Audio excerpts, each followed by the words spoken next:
नमस्कार दोस्तों, स्वागत है आपके अपने YouTube चैनल पर। जैसे कि इसमें नेक्स्ट वीडियो में पढ़ा था हमने, जो पिछली वीडियो बनाई हुई थी कि टेंस यानी कि काल कितने प्रकार के होते हैं। हमें आशा है कि आप सभी को टेंसों के बारे में पता होगा कि टेंस हमारे 12 प्रकार के होते हैं। और उसी प्रकार आज हम एक सरल भाषा यानी कि बहुत ही आसान तरीके से दोबारा यानी कि प्रेजेंट का जो प्रथम भाग है पास्ट प्रेजेंट इंडेफिनिट, उसको बड़े ध्यान से पढ़ते हैं। जैसे लिखा है इनकी पहचान। देखो, बिना पहचान के हम सेंटेंस नहीं बना सकते हैं। अगर पहचान याद नहीं होगी ये वाली तो क्या सेंटेंस बना सकते? नहीं बना सकते ना।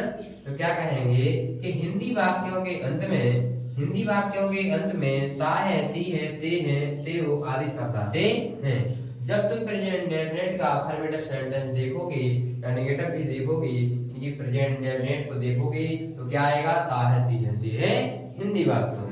क्या आएगा? हिंदी वाक्यों में। और कहें तो इंग्लिश में क्या आएगा? या तो क्रिया की फर्स्ट फॉर्म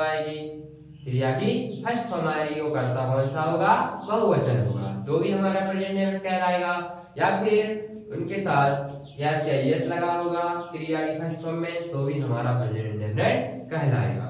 इसके अलावा अगर नेगेटिव सेंटेंस है तो उसमें डू नॉट या डज नॉट आएगा। ठीक, यानी कि एक वचन कर्ताओं के साथ आएगा अपना डज नॉट और बहुवचन कर्ताओं के साथ आएगा डू नॉट, तो ही आप पहचान सकते हैं कि कौन सा प्रेजेंट इंडेफिनिट। इसी प्रकार लिखा है कि और काम का होना वर्तमान समय में पाया जाता है। इनकी काम का होना वर्तमान समय में पाया जाता है। जैसे कहें कि अभी हम पढ़ा रहे हैं, तो कहने का मतलब प्रेजेंट काल है। कौन सा है? प्रेजेंट टेंस है। प्रेजेंट टेंस मतलब अभी पढ़ा रहे हैं, तो कौन सा काल है?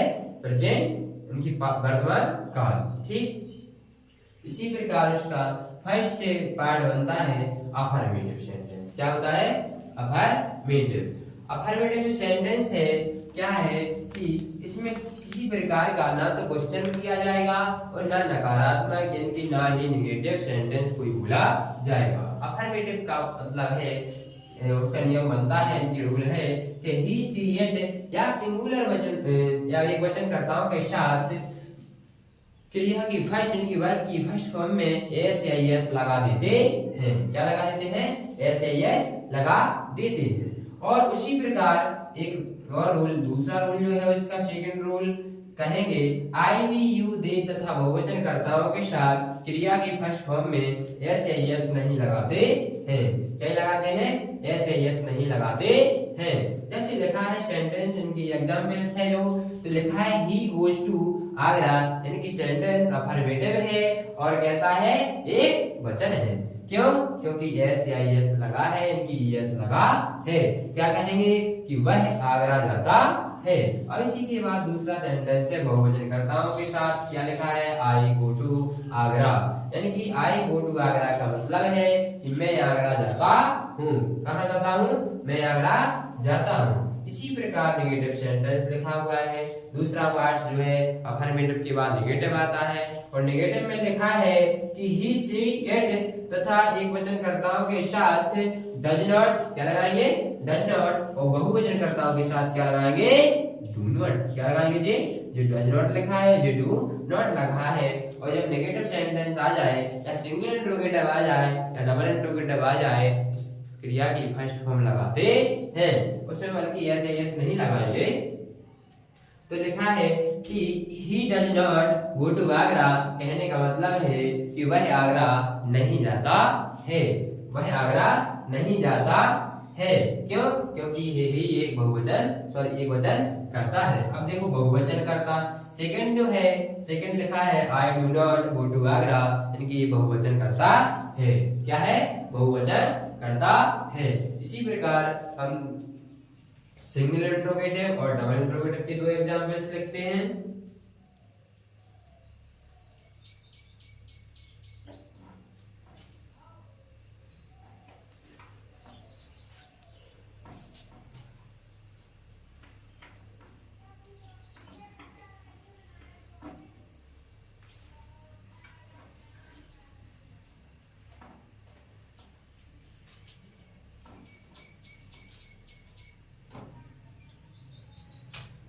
क्या कहेंगे? Single interrogative.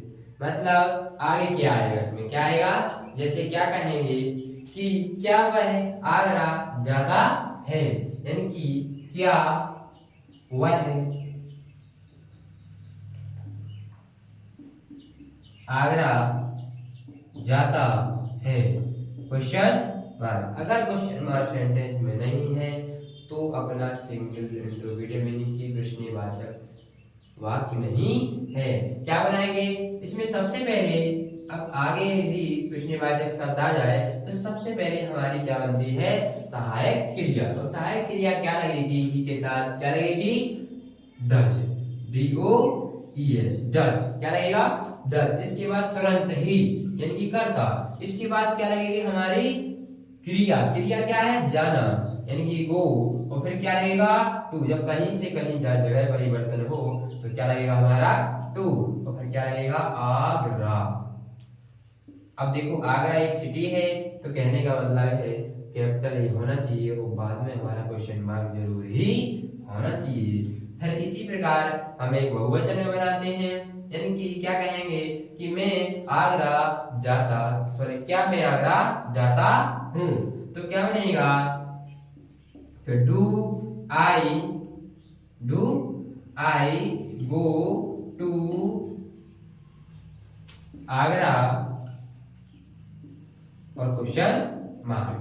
तो देखो ये बहुवचन कर्ताओं के साथ बना, किसके साथ, बहुवचन। अब डबल इंट्रोगेटिव में जैसे बना कि, यानी कि डबल इंट्रोगेटिव। अगर डबल इंट्रोगेटिव है तो क्या कहेंगे, बीच में क्या आएगा, और जब प्रश्नवाचक सब बीच में आएगा तो हम क्या करेंगे, उसकी अंग्रेजी सबसे पहले बनाएंगे। जैसे लिखा है व्हाइट, क्या, व्हाइट, फिर does,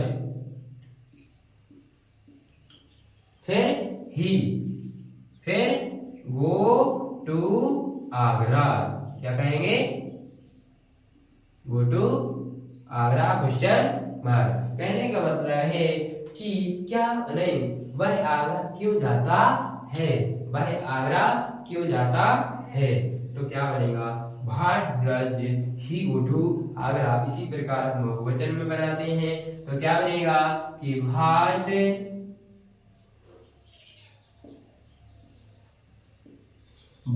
do I go to Agra, क्या कहेंगे, क्वेश्चन मार्क। समझ गए, ठीक। इसी के यदि सेंटेंस इसके अलावा single interrogative, sorry single interrogative और नेगेटिव आ सकता है, क्या आ सकता है, या डबल इंट्रोगेटिव और नेगेटिव आ सकता है, जैसे लिखा है इसी के नीचे बना दे रहे हैं। यदि सेंटेंस में नहीं भी आ जाए साथ में तो इसी में क्या कहेंगे, बताएंगे,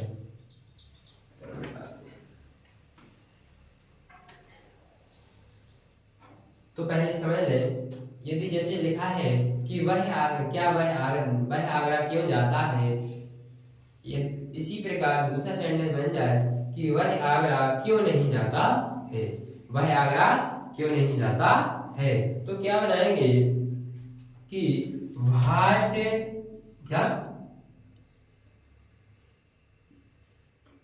क्या बनेगा, व्हाट, और फिर बनेगा डज, क्या, डज ही नॉट, कर्ता के बाद यानी कि सब्जेक्ट के बाद क्या लगाएंगे, नॉट लगाएंगे, क्या लगाएंगे, नॉट लगाएंगे, ठीक। और फिर go to Agra, question mark. जी होया प्रेजेंट इंडेफिनिट का डबल इंट्रोगेटिव नेगेटिव सेंटेंस, क्या होगा, डबल इंट्रोगेटिव नेगेटिव सेंटेंस, ठीक। इसी प्रकार इसमें देखो इतना एक और चीज समझ लें कि जो हमारा वह है ये हमारा सब्जेक्ट है, क्या है, यानी कि कर्ता है, क्या है, कर्ता। जो हमारा आगरा है वो हमारा ऑब्जेक्ट है, यानी कि कर्म है, क्या है, कर्म है।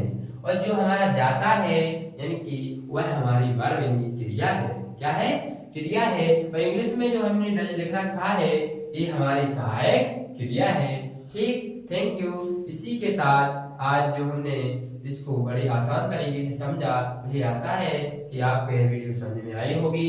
तो हमारे चैनल को सब्सक्राइब कीजिएगा और साथ ही साथ लाइक कीजिएगा, बेल आइकन घंटी वाला वो दबा दीजिएगा ताकि हर एक वीडियो आपके सामने प्रोवाइड होती रहे। थैंक यू, धन्यवाद।